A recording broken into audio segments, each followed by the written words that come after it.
Today's lesson is Lesson 6, Beyond the Olive Branch. Have you ever played the game of chess?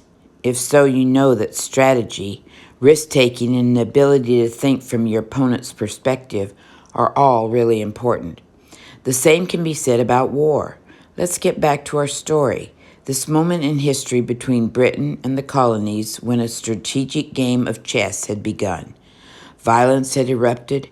To some, there was no turning back, but to many others, there was still hope for reconciliation.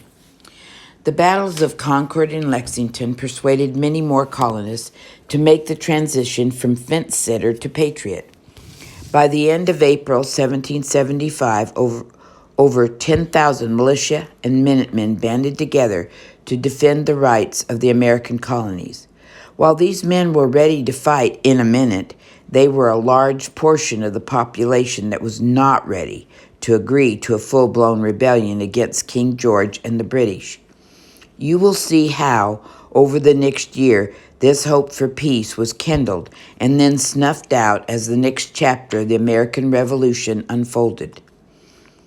Minutemen had actually been a part of the fabric of the colonial America for many years, since about 1645. That means they were around for more than 100 years before the Revolution ever began. Originally, they were recruited to defend the 13 colonies against different groups like the Indians or France. They also intervened conflicts that arose between British colonists. They were the special forces of the militia in America, the strongest and most dependable of the bunch, getting their name from the necessity of being geared up and ready for anything at a moment's notice. Most colonial towns had their own militia and smaller groups of Minutemen within it. The Revolutionary War would see these men fight bravely for the rights of the colonists, and they only grew stronger as they became more organized over the course of the war. Second Continental Congress, May 1775 to 1881. As we learned, there was not a consensus among the colonial leaders concerning the appropriate reaction to the first battles of the Revolution. Remember, the first Congress was still deciding on how to stand up for their rights as colonists, while being taxed in a way they found unfair. By the time the Second Continental Congress met in May of 1775, they were responding to outright violence. Still, there were many of the delegates, most in fact, who believed a quick and peaceful resolution was possible. Can you imagine how much responsibility they felt? They did agree on some important things. The main thing they accomplished was to establish the Continental Army, which served to unify the many militias scattered throughout the colonies, with George Washington its commander. You probably recognize that name as America's first president, but at the time, he was simply a delegate from Virginia. The Second Continental Congress also agreed to print money to pay for the newly begun war and act as the temporary, or so they thought at the time, government of the colonies. Finally, they passed a resolution to make one last effort at peace, the Olive Branch Petition. The Olive Branch Petition, addressed to King George III, the petition was an official declaration from the Congress stating two important things. While they were still loyal to the king, they wouldn't put up with being misused anymore. There was a definite split in the Congress between more conservative and more radical representatives. Can you hear the tension between those two perspectives in the two main points of the petition? What was King George's response? It was not exactly what the holdouts for peace were hoping for. He declared the colonies rebels and hired 30,000 German soldiers to go to America and fight alongside the British soldiers. This was not all out of character for King George III. He had a reputation for being stubborn and unreasonable, and many people blamed him entirely for how things ended up in the American colonies. The truth is, he didn't have the power to do this on his own. Parliament had some responsibility as well. An extension activity would be Have you ever heard the phrase extending the olive branch? Look up or talk about what is meant together as a family. There are connotations of peace and forgiveness in the symbols of both olive branch as well as doves. Spend some time in prayer as a family, asking God if there's anyone you need to extend an olive branch to or offer forgiveness. The capture of Fort Ticonderoga, May 10, 1775. While congressional representatives were still debating plans for peace or war, local militia were ready to move beyond words to action. A group of the Green Mountain Boys, a local militia from the Green Mountains of what is now Vermont, had their sights set on the British-held Fort Ticonderoga, set on lovely Lake Champlain up in upstate New York. A local patriot had done some reconnaissance for them. He snuck into the fort dressed as a peddler and noted the poor conditions of the building and less than attentive guards. The Green Mountain Boys rode silently across the lake before sunup and took the snoozing guard outside by surprise, only to enter and find more sleeping soldiers. The officers soon surrendered, and the patriots seized, along with other loot, 100 cannons. It is important to note how valuable this was to the patriot cause. The weapons they did have were mostly personal or fifred from the British.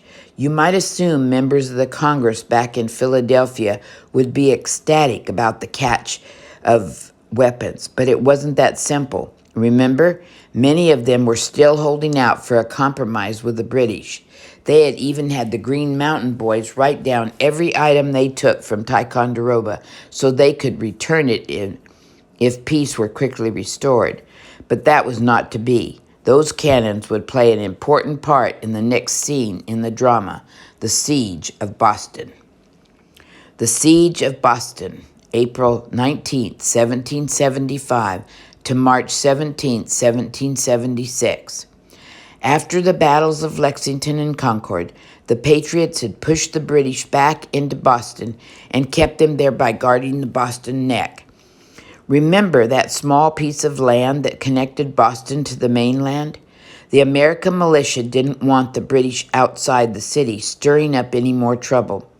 This put the civilians of Boston in a difficult and frightening situation. In a strange switch, citizens of Boston were permitted to leave and Loyalist colonies could enter the city. Colonists. Imagine feeling forced out of your hometown, taking only what you could carry, or entering that same city hoping to find a haven from the torment of those with different perspectives.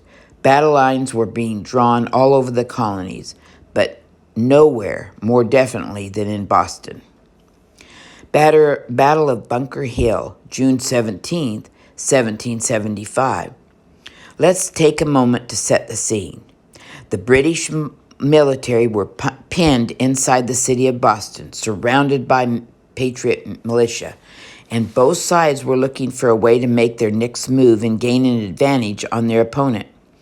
There was a rumor around Boston that Gage, the British military commander, was going to attempt to gain that advantage by taking the high ground. In Boston, the two highest spots were Bunker Hill and Breeds Hill, so the Patriots decided to attempt to claim Bunker Hill first. Have you ever believed a rumor only to find out that it was untrue? That's what happened to the Patriots.